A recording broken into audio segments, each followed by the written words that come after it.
Um liminar do ministro do Supremo Tribunal Federal, o Alexandre de Moraes, que a gente estava falando agora há pouco sobre esse caso do ex-presidente, mas aí agora sobre relatórios do Conselho de Controle de Atividades Financeiras, o COAF, está sendo usada para tentar anular investigações sobre o envolvimento com milícia, contrabando e exploração ilegal de jogos de azar, como o Tigrinho. A apuração é do André Chalders, da coluna Andresa Matais, e é por isso mesmo que a gente chama ele agora aqui para participar do Acorda Metrópolis. Muito bom dia. Bom dia, Nath. Bom dia, ouvinte. Tudo bom? Tudo certo. Como foi de feriado? Foi ótimo, Nath. Eu tive que trabalhar na segunda, mas ontem deu para dar uma descansada. Então, assim, vamos lá. Que bom, exato. Meu descanso é no dia 1º de maio. Eu acho que desde que eu me tornei jornalista, eu trabalho em todos os 1º de maio. Vai ser o primeiro que eu vou estar de folga. É emocionante, estou ansiosa. Assim, celebrando o Dia do Trabalhador, trabalhando, né? Exato, eu comemorei assim.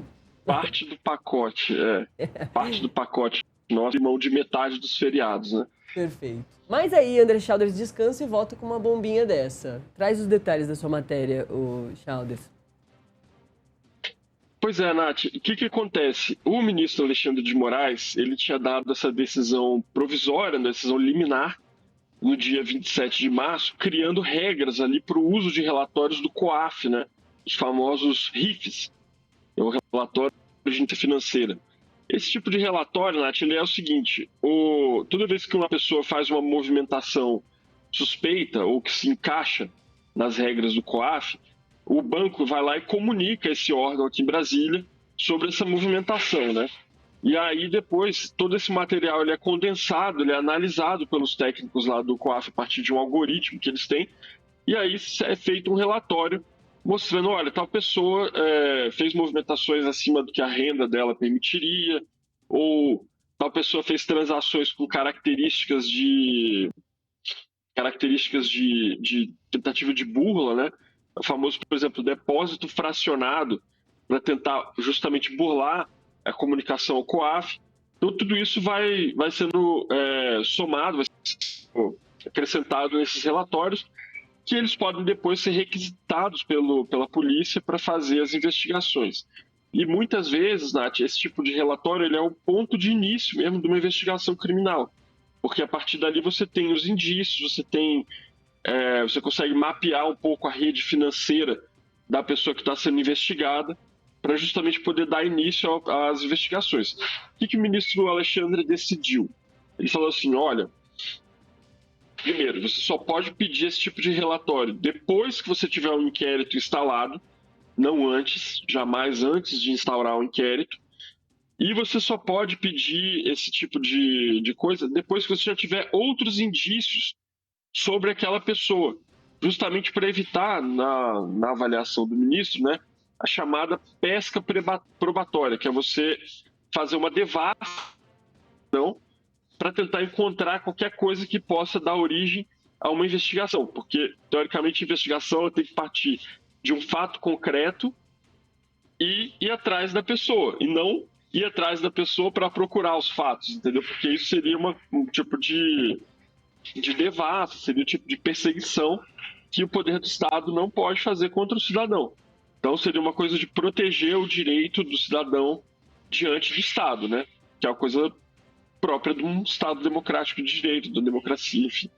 E aí, Alexandre de Moraes baixou essas regras lá no dia 27, no contexto também, Nath, da CPI, né, do crime organizado, que acabou depois pedindo o indiciamento do ministro Alexandre de Moraes nesse relatório final que não foi aprovado, mas no qual relatórios desse tipo, né, RIFs, foram usados ali para descobrir coisas sobre a relação do próprio Supremo com o Daniel Vorcaro, do Banco Master, tanto na CPI do crime organizado quanto na CPI do INSS, não especificamente sobre o Alexandre de Moraes, mas sobre o Dias Toffoli, por exemplo. Os RIFs foram importantes para entender a relação dele com o resort do Itaiaia, por exemplo, né? Aquele resort lá em Ribeirão Claro. Lá. Então, nesse contexto que o ministro dá essa ordem, e aí, muito rapidamente, os advogados de pessoas investigadas por crimes começaram a usar esse precedente para tentar anular as investigações. Então a gente teve, na minha matéria, por exemplo, eu falo sobre o caso de uma pessoa envolvida com milícia na Bahia, uma pessoa que fazia contrabando de agrotóxicos no Paraná, né, comprava agrotóxico no Paraguai e trazia para o Paraná de forma ilegal, uma quadrilha que fazia isso. Também de uma influenciadora que vendia jogo do tigrinho ilegal, né? Porque hoje em dia você tem o jogo do tigrinho legalizado, que são as empresas que pagam lá, outorgam para o Ministério da Fazenda, seguem as regras, enfim, para esse tipo de operação de bet. E você tem o tigrinho ilegal ainda, que é mais nefasto ainda, porque ele assim, ele não paga imposto, ele não segue regra nenhuma, ele é feito ali de uma forma clandestina, Nath. E aí as pessoas, os advogados desses réus, né, começaram a invocar e falar, olha, o RIF que foi usado para prender o meu cliente foi solicitado um dia antes da instauração do inquérito. Então, isso está de desacordo com a decisão do ministro Alexandre de Moraes.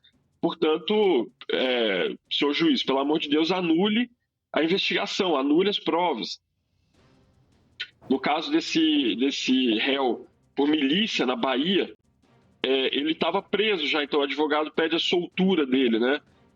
Esse cidadão é um policial militar baiano que fazia a segurança, digamos assim, de forma informal, daquele deputado Binho Galinha, ex-deputado estadual Binho Galinha lá na Bahia, que era acusado de agiotagem, de extorsão, né? Então você veja que são crimes bastante graves aí que foram invocados, os advogados usaram a decisão do Alexandre de Moraes. Já tem, inclusive, Nath, decisões judiciais de primeira instância com base na decisão do Moraes. Então, por exemplo, na Carbono Oculto, o juiz de um caso da Carbono Oculto sobre uma rede de postos no Piauí, que é acusado, inclusive, de lavar dinheiro para o PCC, deu uma liminar, uma decisão com base no precedente do Alexandre de Moraes. Né? Então, note que não é só os advogados pedindo, já tem casos, inclusive, em que a justiça considerou a decisão do Moraes, né, na hora de anular provas e de soltar réus.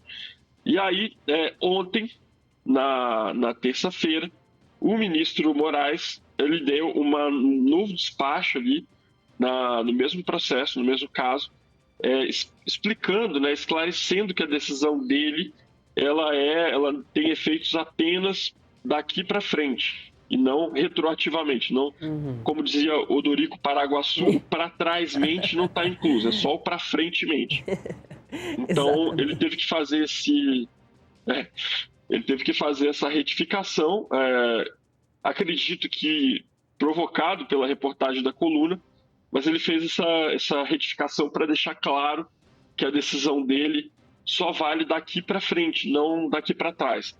Agora, como que isso vai se processar na primeira instância, ali nos dezenas de milhares de casos, né, que tramitam na primeira instância, na segunda instância, na justiça brasileira, realmente aí é uma incógnita, Nath. Vamos torcer para que os juízes recebam, né, o memorando dessa segunda decisão do Alexandre de Moraes e realmente não comecem a anular investigações à torto e à direito por causa de uma regra que foi criada agora, né? Eu até acho que a regra do Alexandre de Moraes tem o seu mérito, mas eu espero que os juízes tenham um bom senso de modular a aplicação dela, né? Para justamente não anular todas as investigações. Pois é. Tem essa figura que a gente está vendo agora, né, Chalders, que é desses desdobramentos das matérias de vocês na coluna, que é esse colombiano, né, Luiz Felipe Galvis, que também que é um desses exemplos que vocês já conseguiram levantar, né, dessa questão toda. Sim, ele esse senhor esse Luiz Galvis Ramírez, né? Ele é namorado de uma das influenciadoras que foi presa nesse caso do Tigrinho que eu estava falando. Então, ele e a namorada, ela chama Brena Brito, que era a namorada dele, eles vendiam ali, promoviam o Tigrinho ilegal, né? E ele, esse cidadão, ele é engraçado porque ele entra na investigação justamente por causa de um RIF do COAF, que mostrou que ele tinha um padrão de consumo, de gastos ali, muito além do que a renda dele permitiria. Então ele tinha um emprego lá um trabalho, na verdade, de autônomo, né? Ele ganhava cerca de R$ 7.000 por mês, lá em Juazeiro do Norte, no Ceará, mas tinha, por exemplo, R$ 1 milhão em veículos de luxo, Nath. Movimentava ali coisa de R$ 2 milhões em 5 meses. Então, assim, é um giro financeiro de uma pessoa com uma renda muito maior e tal. Uhum. E tudo isso apareceu justamente no relatório do COAF. No caso dele, foi exatamente isso. Os advogados argumentam que quando o relatório foi pedido pela Polícia Civil do Ceará para o COAF, tudo que existia era uma investigação preliminar ali, e o inquérito só veio a ser instaurado. No caso dele, foi 2 dias depois, né? Então, assim, foi logo na sequência do pedido de relatório do COAF e a instauração do inquérito. E aí a defesa argumenta que isso é ilegal, né? Em face da decisão do ministro Alexandre de Moraes. Não tem decisão ainda do juiz desse caso, que é o juiz da vara de organizações criminosas lá do Ceará. Vamos ver o que vai acontecer. Espero que o juiz do caso esteja a par aí dessa retificação que o ministro Alexandre de Moraes fez. Em todo caso, Nath, esse grupo do Ramírez, da namorada dele, de outros influenciadores, eles foram investigados numa operação chamada Operação Kefren, que foi deflagrada aí pela Polícia Civil do Ceará com várias outras polícias civis de outros estados brasileiros. E aí pegaram um grupo bem grande de influenciadores que promoviam esse tigrinho clandestino, digamos assim, né? Então, e aí, inclusive, tinha a suspeita de que esse grupo tivesse uma interface ali com o Comando Vermelho, né? O Comando Vermelho que está expandindo a operação no Ceará e tal. Uhum. Então, esse grupo teria feito repasse, inclusive, para o Comando Vermelho. Então, vamos ver o que vai dar, né? Mas, assim, espero que essa decisão do Alexandre de Moraes não acabe tendo um efeito nefasto aí sobre as investigações país afora. Impressionante, né? O que a gente ouve falar do tigrinho e dos desdobramentos desse problemão, né? Que se tornou já há algum tempo, mas, enfim, tem diversas possibilidades de crime, de problemas e tem falado agora muito sobre o endividamento, né? O aumento do endividamento dos brasileiros e boa parte desse aumento veio desses jogos, né? Enfim. André Chalders, repórter... Eu tenho um amigo, só um adendo, Nath, desculpa. Imagina. Eu queria muito... pois é. Eu tenho um amigo economista que ele uma vez estimar, né, o impacto das bets aí, como não só no endividamento das famílias, mas na redução da inflação mesmo no Brasil.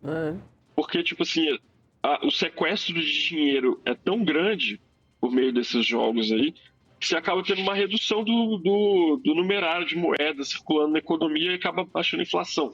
Então, assim, você vê a magnitude que esse negócio tomou, né? Chega a afetar a macroeconomia do Brasil, assim, realmente assustador.